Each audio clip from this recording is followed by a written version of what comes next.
अक्सर घरों में यह देखा जाता है कि घर का कोई में कोई एक व्यक्ति बहुत बेकार होता है, उसका विवेक काम नहीं करता ठीक से। या तो वो पूरी तरह से कुंद होता है या तो मुकुंद होता है, मतलब या तो बेचारा बिल्कुल ही बेकार होगा और या तो इतना ही चलते पुर्जे का होगा कि पूरे घर को घुमाए रहेगा। ऐसा जिन जिन घरों में है उन सब घरों में आंखें बंद कर समझ लेना कि तुम्हारे घर में पितृदोष है और तुम्हारे पूर्वज तुमसे रुष्ट हैं, बस इसी वजह से ऐसा हो रहा है। जिन घरों में अकस्मात बार बार मृत्यु हो रही है, ध्यान से समझना, उन सब घरों में ऐसी अव्यवस्थाएं हैं, ये मान लेना चाहिए।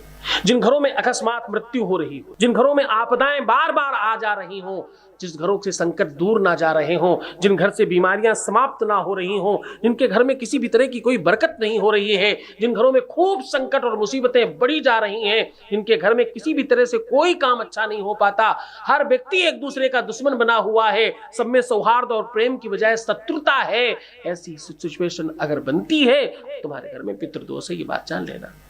तुम्हारे घर में पितृदोष है, तुम्हारे जीवन में ये संकट है, और इससे बचने के लिए क्या करना है? इससे बचने के लिए तुम्हें भगवान शिव की पूजा करनी चाहिए और पितृ तर्पण करना चाहिए, श्राद्ध करना चाहिए। और ये सब भी अगर आप नहीं कर पाए तो कम से कम अपने घर में अमावस्या को 5 अमावस्या 5 ब्राह्मणों को निरंतर खिलाएं।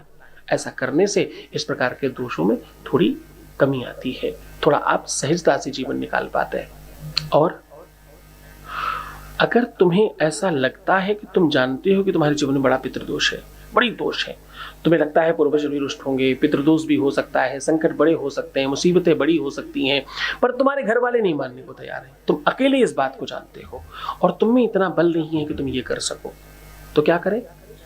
पंडित त्रयोदशी को लावे, ध्यान पूर्वक होम करावे। हाँ, त्रयोदशी यानी प्रदोष के दिन यज्ञ करवाइए, हवन करवाइए, घर में नहीं हो सकता मंदिर में कराइए। ऐसा करने से भी पितृदोष समाप्त हो जाता है, पितरों को शांति मिलती है।